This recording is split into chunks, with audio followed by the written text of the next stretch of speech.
sections 3.2 and 3.3 potentially. And there we are. What did we talk about yesterday? Got data. What aspect of the data, what descriptive item did we talk about? Mean, median, and mode, which gives us the center of the data, right? So we were looking where's the center. Today we're going to expand on that, and we're going to look at how spread out the data is, okay? And with those two items, knowing those two numbers, we're going to see we're able to make up a graph, we're able to visualize what the data looks like overall, and that allows us to make some decisions. It also allows us to, somebody else has an idea, we can use evidence to say, well, no, that's not quite right. That's not exactly what's happening. You know, maybe they're focusing on an outlier or something else. So we can use, again, data from the past to try to see what's going to happen. And again, maybe we're wrong sometimes. Maybe somebody has a new idea that might change things, but it gives us something to discuss and to do things based on evidence, not just say, I think it should be this because I think it should be this. It's my opinion. That's fine. So measures of variation, again, we're going to look at how spread out things are. So we'll look at this particular data. We have a lab that's testing 2 experimental brands of outdoor paint to see how long each will last before fading. The test takes 6 gallons of each paint to test. And so you can see brand A has 6 tests and brand B has 6 tests. If we were to calculate the average, the mean, what we would find out, well, I don't know. I guess I didn't put it in here. What should we find out? We're going to find out that the mean is the same for both of them. But what I'm going to go ahead and do it a little differently this time. We're going to put this into our NumWorks calculator. And I'm going to use the larger one because, I don't know, I have problems seeing it if I just use a small version. However, then I have a hard time seeing what my numbers are. Let me put them up here, 10, 60, 50, 30, 40, and 20. So we've got 35, 45, 30, 35, 40, and 25. Okay, so we are going to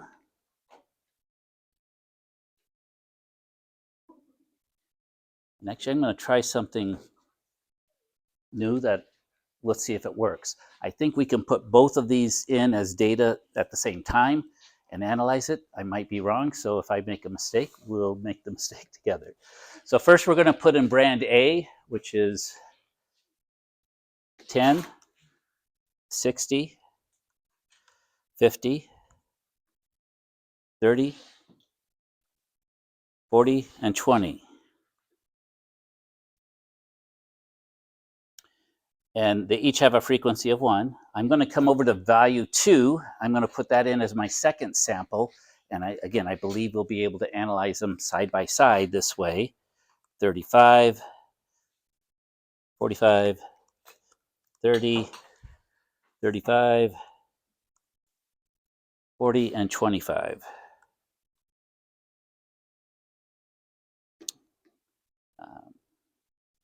And I can arrow over, those all have a frequency 1. I could actually put in a third sample, it looks like. Let's see if this worked.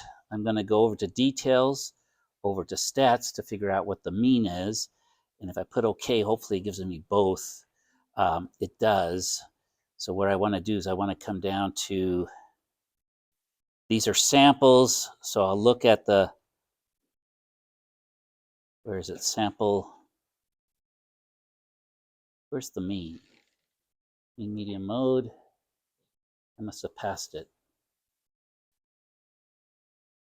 Oh, there it is. It's the means up here. Put it in a different position. Okay, population mean, same as the sample mean. The first one is 33.3. Did anyone notice whether I got all the values in correctly or not? Anyone paying attention? I don't think I was, so we'll check back. I thought they're supposed to be the same. Let me do one last thing. Let me go back and check the stats. Oh, that's what I thought. This should be 60. I think I said 60, but I typed 50. There we go. Now when we go back to compare the stats, and we come down to the population mean, they are both 35. So the mean is 35. If we only looked at the mean, would we say brand A and brand B are basically the same thing? Yeah, they both have an average. If you bought either one, you'd have an average 35 months before it started to fade. Might seem like that's fine. However, what we're going to look at today is something called the standard deviation. So while we've got it calculated, we're going to just come down here and see what the standard deviation is. And what I want you to notice is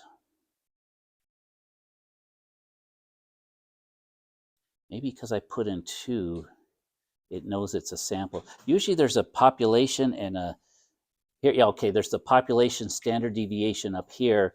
These are samples though, so we want to look at the sample standard deviation. And what we see is the first sample has a standard deviation of 18.7. The second one has a deviation of 7. What does that mean? Who knows, right? It's variation. And we're going to look at the calculation. That's what will help us do it. When we do the calculation, what we're calculating is how far from the mean is the average piece of data. So the first one has an average variation of 18 months. That means 35 months, but plus, or basically think of it plus or minus 18 months. That's a lot of variation. Brand B has about 7 months of variation. So you'll get 35 months plus or minus 7 months. So brand B is much more consistent. Even though the average for both is the same, you can count on brand B to give you pretty close to 35 plus or minus 7 months. Brand A, it's a good and a bad story, right? You get your 35 months, but plus or minus 18. Now, if you're on the high side, you get an extra 18 months, you're happy. But if you got 18 months less than that, you know, it didn't even last 2 years and you're having to repaint again. So they've got their quality control. They got to do something with that. So there's more variation. I'm also going to introduce to you kind of the later part. We have these graphs, and I was playing, what's in those graphs? We could do a histogram, but I'm going to go down to box plots because that's what we're going to talk about today. And I think it'll show them both. Let's see. There's V1. So and what you'll see is this is how spread out it is. So here's our mean. If I come over here, it's down. You can see the median is 35, the same as the mean. Let's see, how do I get to, there it is. Oh, it's down here, it's in blue. Notice the difference between this one, very spread out, and this is brand B, less spread out. So we're going to talk about box plots because they're a good way to visualize spread using the median rather than the mean. Remember, when we have the mean, we will use the number of the standard deviation. So larger number in standard deviation means more spread out. Smaller numbers, less spread out. When we get to the box plots, there's a nice visual. You see exactly up that one. There's brand A. Brand B is much less spread out, and their means or medians are both at the same place. And we're going to, and what you see is there's 5 lines here. That's called the 5-number summary. We're also going, it's also in the stats. That's the second part of this, the second section. That's why I said these really go together well. And by using this calculator, we can really leverage the concepts, see them side by side. We'll learn them deeper and faster. That's the goal. So far, so good. So we're talking about spread. So the mean itself, or even the median, the center, is not enough information to make a decision on. We also got to consider how spread out things are. And especially with quality control, you want that average life to be close to that. If it's way out, that means sometimes it's good, sometimes it's not so good. You're buying a car, you want something that's reliable. Okay, you may get the one that was really reliable and goes along and lasts no problems at all, but there also might be those lemons that don't last so long. Okay. This is the way we calculate the standard deviation. And again, I don't want you doing this. Please don't do this at home. You need a professional. You'll see why we're not going to be calculating the standard deviation by hand, but doing it once together, you'll see what the standard deviation really is. It really is a deviation from that mean. And so the way the calculation works, notice this is, and we'd have to do it, you see, you have to complete this table for both brand A and brand B. So that's a lot of work, where the calculator, we just put in the numbers and we could look them up. We see one was 18, one was 7. This is brand A. So when we're done with this, we should see a standard deviation of 18, because that's what the calculator gave us. The way we calculate it is you take each data value, my writing. So this first one is 10, and you're going to subtract the mean. Now, this is probably the wrong use of the symbol, because that's, remember, mu is supposed to be a population mean. We'll assume maybe that's where maybe they got it somewhere, but it was really a sample mean, so this really should be an X bar, but either way, it was 35. So you subtract them, you'll get 10 minus 35 is negative 25. And we'll do that for each of these. So 60 minus 35, we'll get a positive number there. 50 minus 35, 30 minus 35, 40 minus 35, and 20 minus 35. What I'll do is I'll do the calculation, I'll put them here, and I'll show you why we're going to square them. So 10 minus 35 is negative 25. 60 minus 35 is 15. Oh, is that 40? 25. Positive 25. I get that one right? Check me on this. Yeah. This one is 15. This one is negative 5. This one is 5. And this one is negative 15. Okay. What you see is so this is kind of just the deviations from the mean, right? We're just calculating the deviations from the mean. If we were to add all these numbers together, and this is a kind of easy sample, a negative 25, a plus 25, that's 0. Positive 15, a negative 15, that's 0. Negative 15, positive 5, that's 0. Whenever you do this, because of the way the calculation works, remember we got the mean by adding everything together. It's right in the center. It's the arithmetic center. So if you subtract the mean from each data, you always end up with 0. We always got 0 for every time we did this calculation. Would that number be very beneficial to us? Not really, because it'd be the same for every sample, right? So what they've done, somebody decided, well, we want to use this. What we're going to do is we're going to sort of standardize it. We're going to square these. And if we square a number, if you square a negative number, what kind of number are you going to get? Positive. If you add positive numbers together, can you get 0? No. You're going to get a value that's different. So then they go through and square all of these. Okay, so this is how you would go about calculating the standard deviation. This is how the calculator does it. It uses this formula. So we'll get a total, and then we add all of those together. Has anyone got a calculator out that could do it? Actually, I think our calculator has already done this. I want to stay there. We come here. Let's go back up here to stats. Remember, this is brand A. So if I come to brand A that calculated all this stuff, I'm going to see if it calculated the sum of the deviations. I think it has it in here. Sum of values, that's if you added them all together. The sum of squared values, that's not quite what we want. We'll get the variance is actually what we're going to get is 350. Okay, so it didn't do it for us, but we'll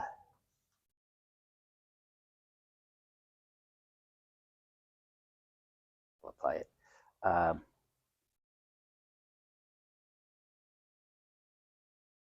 Guess we'll come back. Let's just, well, 620 or 25 squared is 625, right? I guess we can just, let's go back. We won't do this for B as well. We're just going to do this 625. And then positive 25 squared is also 625. 15 squared is 225. Oh, I can do math sometimes, right? 5 squared is 25. I just, sometimes you look at all those numbers and look, oh, that's going to be hard. It's not that bad. And then 15 squared is 225. Add all of these together, what do we get? How much? 1750, thank you. And then, so that is the total of the squared deviations. We want to get the average of that. So for the average, what we're going to do, almost. If it was a population number, we would divide by 6 because there's 6 items, right? But since it's a sample, samples actually have more variation because they're sampling variation. What they do is they divide it by 1 less than the number of items. So we're going to actually divide it by 5. Okay, the calculator will handle that for us. That's why you have to know whether you have a population or sample data. It's it's just a little different, but it makes it's different.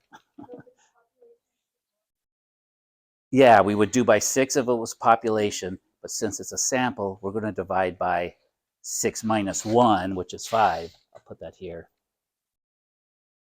which is 5. 1750 divided by 5. Anybody got that for me?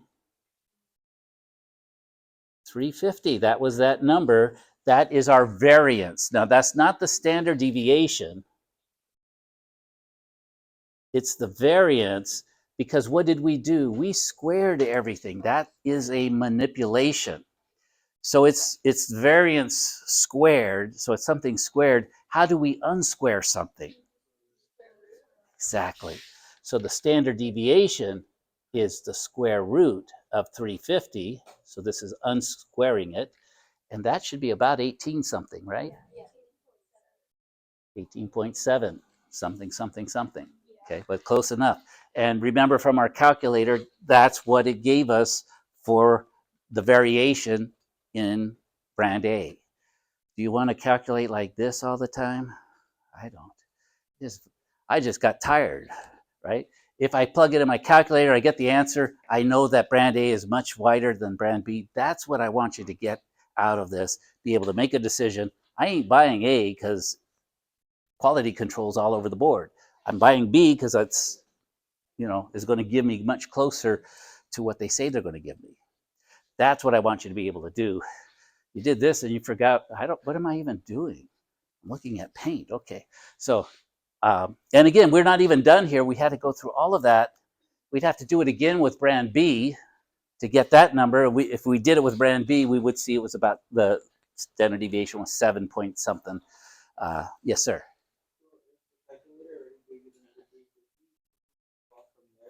You could. So very good comment. So we'll discard. So we go back to the calculator. It gives us that sample variance, the 350. So you could then take the square root of the 350. But again, I told you this thing is cool because it gives you all the answers. It also gives you the sample standard deviation. So it has done that for you as well. So it thinks of everything. And this thing that is the sum of values and the sum of squared values, those are used in other statistical formulas. So if you want to do things on your own, you could pull up from here and you get a lot of stuff pre-done for you that makes your final calculations much easier.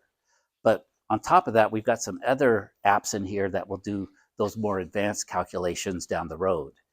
But we'll bring that up and you'll see the sum of squared values is is a part of a formula for something that we do in testing things. So you could do it all by hand and say, yeah, that all works, but you're also going to see everything is built into this thing where it will just give us that answer, so that we can focus on making decisions by brand A or brand B. Okay.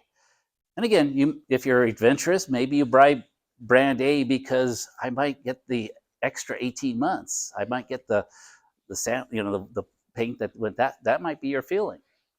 Of course, you might be right, or you might be wrong and only get, less than 2 years. Okay, so far so good.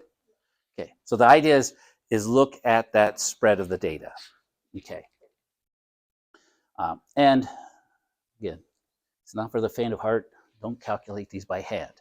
Do it once just so you understand. Just understand that what happens to each piece of data, we subtract the mean. So that's finding how far from the mean is. When we subtract things, we're getting distance. What's the distance between the mean and each piece of data?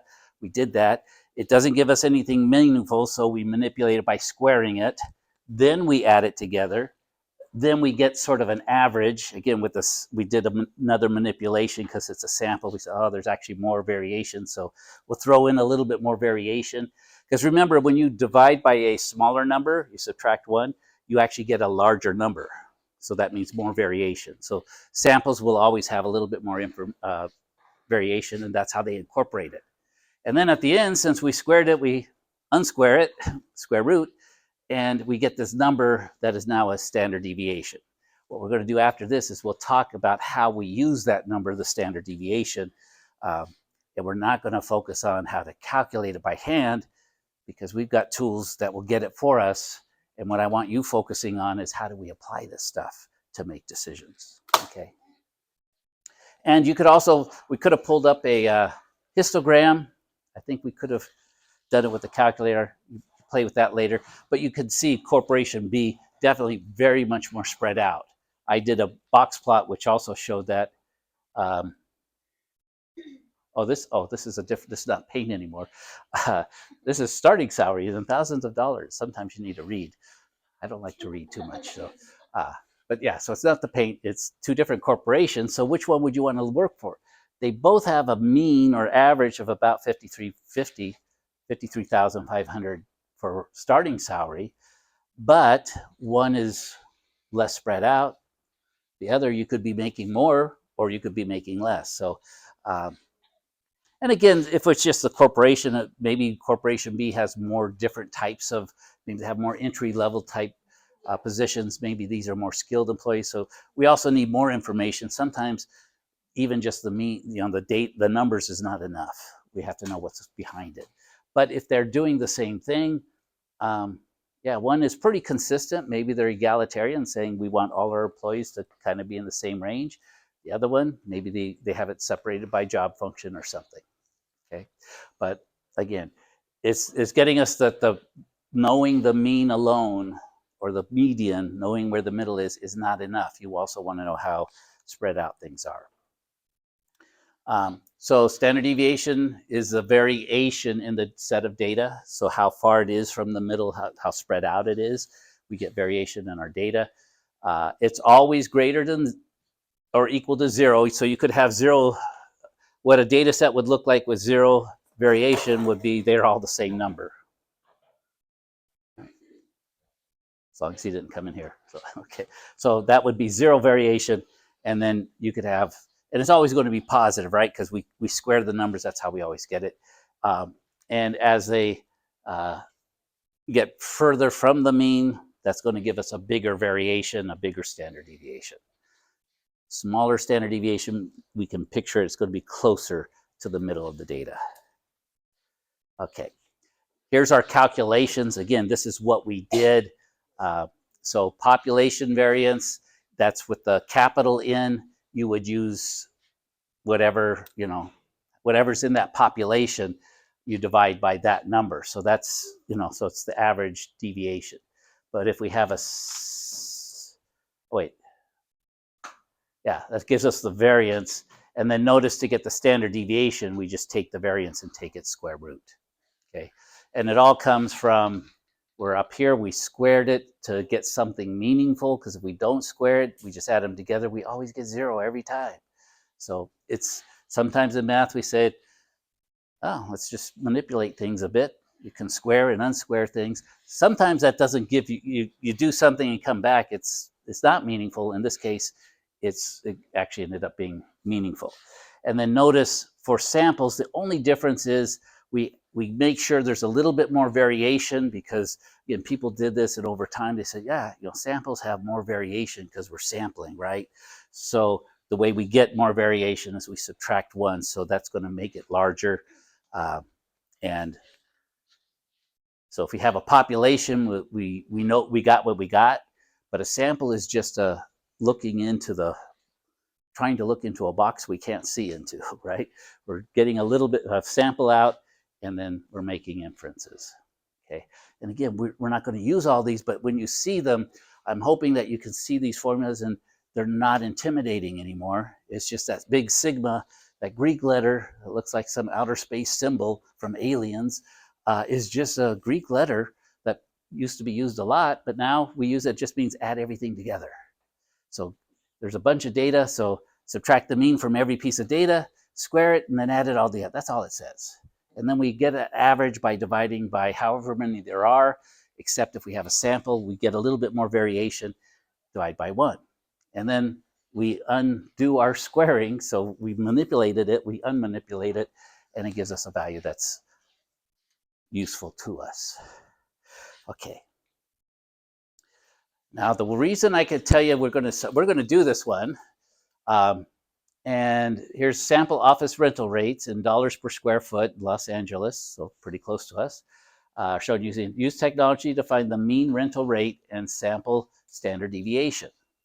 I saved you a lot of time, and myself, is if you click on this is the other reason I like the NumWorks calculator, is I can go online and put in data and save it, and when I click on it, there it is. So if you go to the slideshow and you do the same thing, you'll have all this data already entered for you. So I'll do this on a few things. If I was like doing a test, I might do this because I don't want to test you on whether you know how to enter data. I want to test if you know how to get the standard deviation. And watch how easy this is now that it's all entered. I didn't double check it, but they don't give us the answer, so I guess, but I would double check this. You can see there's a lot of data in here already entered, and I'll just keep going, a lot. And all you have to do now, you just go to stats. Using technology, we can get we just have to read this stuff. Here's our population mean. Remember, it was a sample. Sample mean is 37.1, so we just calculated it. What's our sample standard deviation? And again, notice there's a population standard deviation, which is slightly different. Yes. So, and the population standard deviation is always going to be a little bit smaller because we're dividing by a larger number, right? The sample standard deviation is a little bit off. But I haven't emphasized this in the past, and a lot of times I get students that go in and then they said, I got it in here right, but I keep getting the wrong answer. Check whether you're using the population standard deviation or the sample standard deviation. And then also check the question. Sometimes they sneak something in there. They're actually giving you data from a population. So then you want to make sure you use that one. Most of the stuff we do is going to be using a sample. So you're usually safest to go with the sample standard deviation. But just remember, there are those two. And the difference is one gets divided by 1 less than the total number. That's the sample standard deviation. But we would just choose that one. Okay. But notice how quick and easy it is to get to it. Actually, I'll go to full screen so it's easier to see. Still don't know how to get, anyway, I'll get this thing set up too.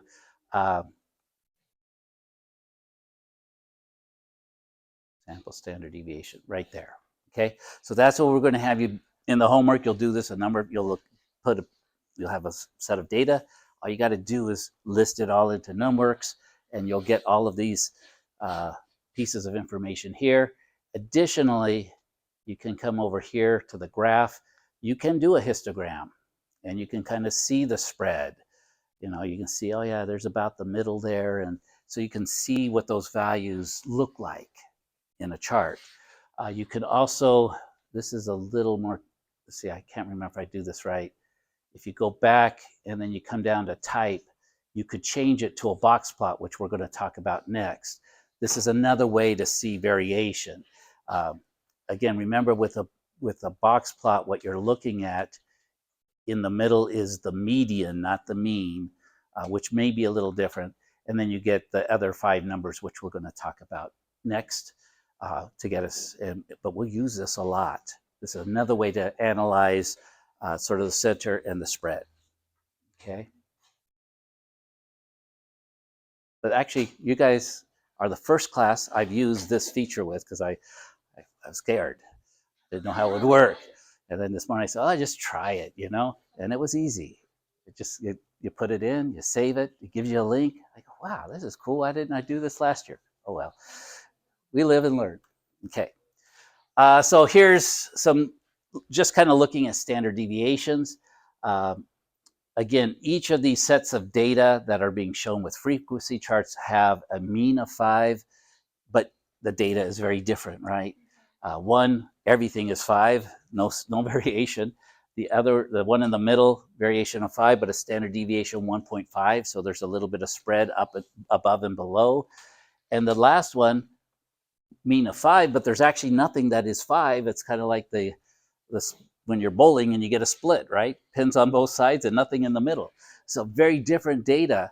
And the standard deviation helps us at least maybe visualize those differences. Okay.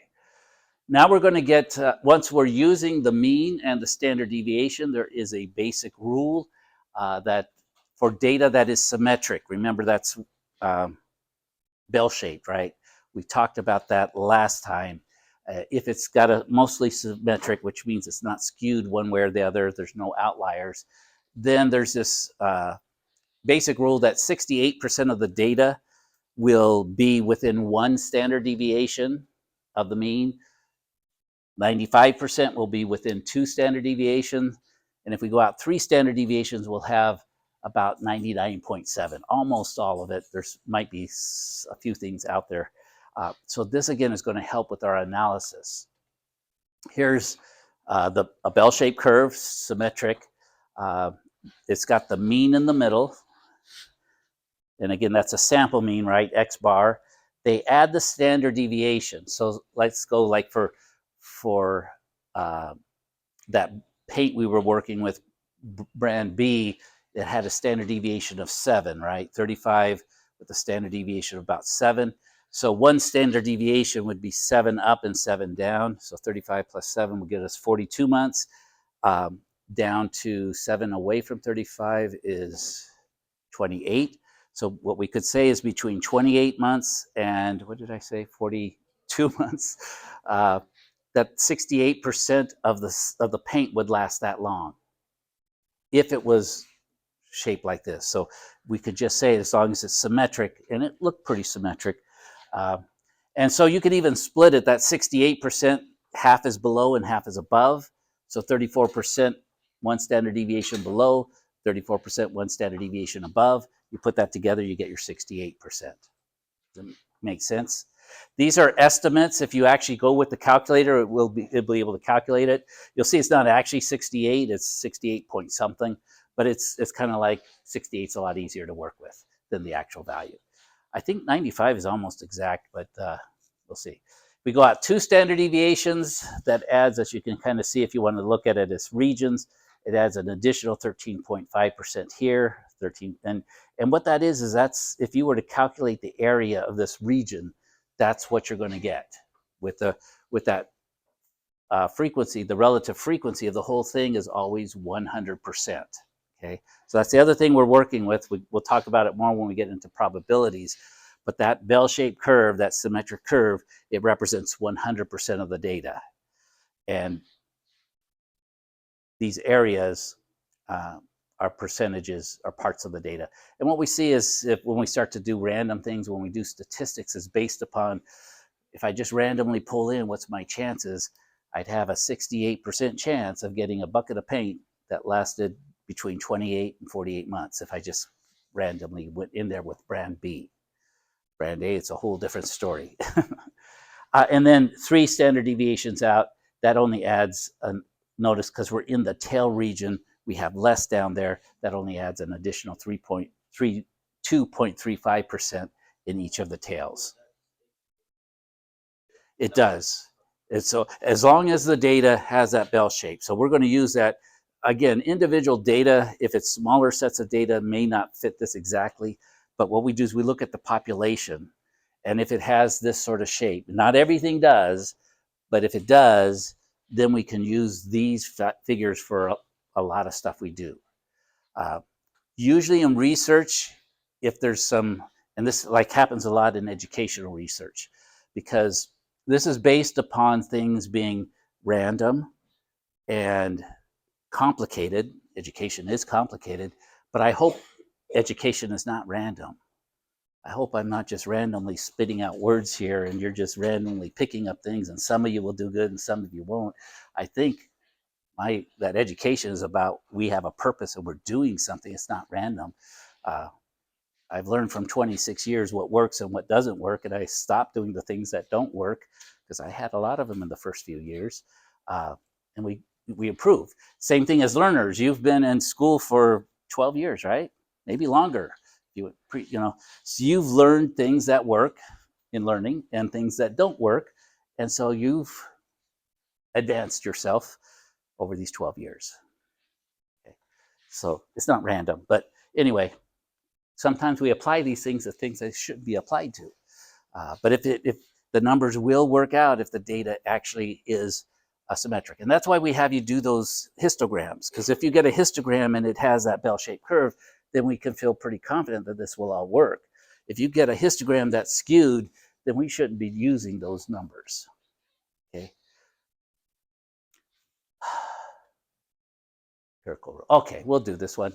And we might have a little bit, I don't like to rush through things too quickly, but so we have a survey conducted at the National Center for Health, sample mean height of women in the United States, ages 20 to 29, was 64.1 inches. That's a little 5'4".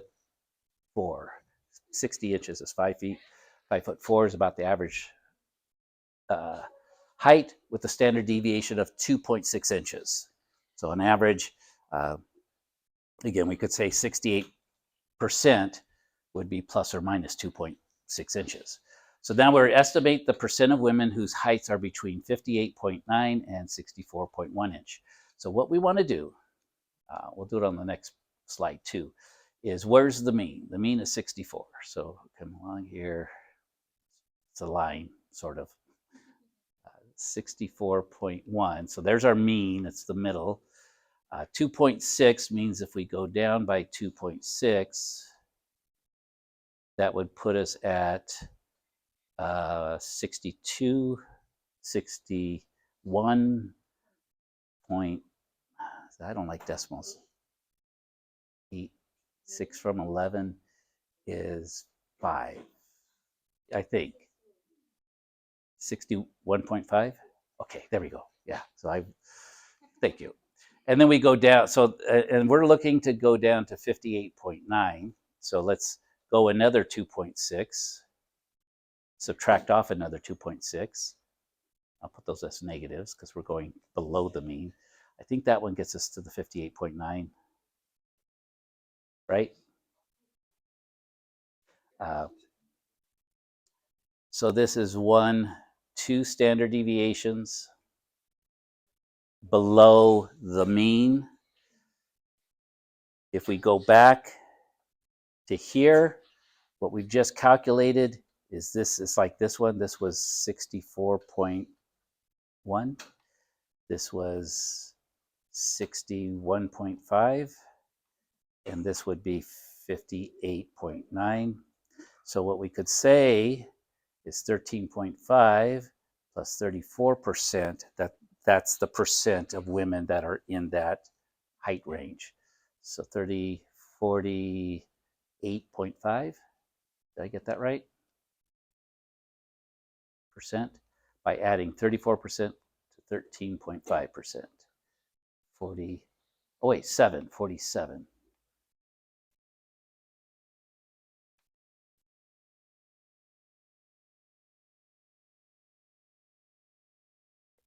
So that's what we would get. If we go the other direction, they give us the examples here.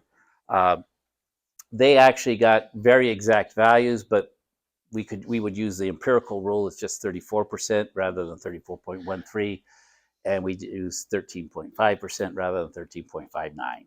So, but the calculator, we're going to see when we get after the next test, there is a feature in the NumWorks that will give us the graph and also the percentages, and it'll show us the picture, and it does it all for us. But it makes it easier.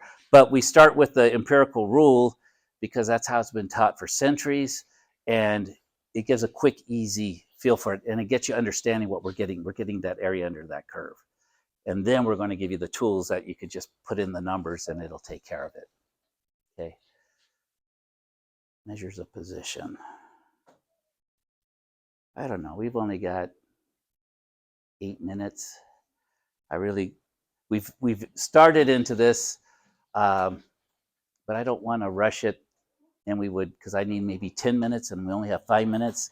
So rather than try to do it double speed, let's just take a break. And if you want to start on some homework, it's not that much time, but you could. But we'll call it a good for today. Tomorrow, Thursday, we will pick up with this section, but we've got a good start on it. So maybe 15 minutes into it, and then come prepared to get some homework done. Thank you.